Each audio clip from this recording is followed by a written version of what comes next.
નમસ્કાર, આપ જોઈ રહ્યા છો સ્પાર્ક ટુડે ન્યૂઝ. નિવૃત્ત કર્નલ વિનોદ ફલનીકરે વડોદરાના મતદારોને મતદાન કરી અને લોકશાહીના પર્વને ઉજવવા માટે અપીલ કરી. લોકસભા બેઠક 7મી મેના રોજ મતદાન યોજાનાર છે. જિલ્લા ચૂંટણી તંત્ર દ્વારા મતદાન જાગૃતિ અંગે અસરકારક કામગીરી કરવામાં આવી રહી છે.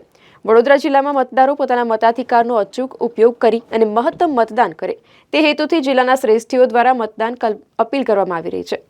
તેમણે વધુમાં કહ્યું કે મતદારોએ ઘરની બહાર નીકળી મતદાન મથક પર જઈ જવાબદારી અને ગૌરવની સાથે પૂરી નિષ્ઠાથી મતદાન કરવું જોઈએ.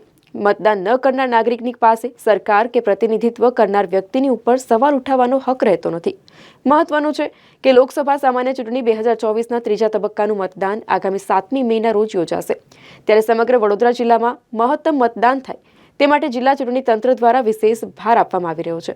जय हिंद. मेरा नाम कर्नल विनोद पालनीकर, निवृत्त, और मैं 1997 में रिटायर हुआ हूँ.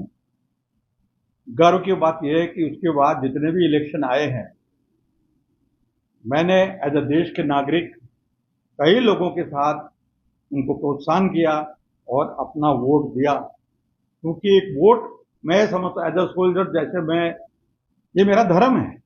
क्योंकि लोकशाही के अंदर अगर वोट नहीं दोगे तो आप आगे जाके कैसे कह सकते हो कि साहब ये सरकार, ये बंदा, ये ठीक नहीं है.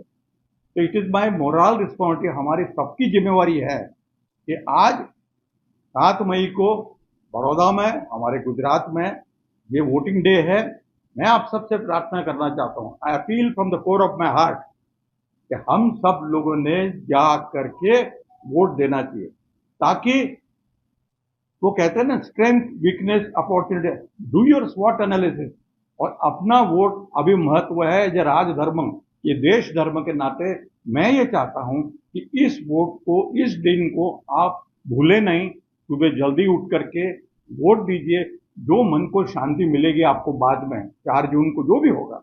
Yes, I have voted for it, whether it is for 1 vote और whether it is my entire team vote. मैं आपसे यही प्रार्थना करना चाहता हूँ. धन्यवाद.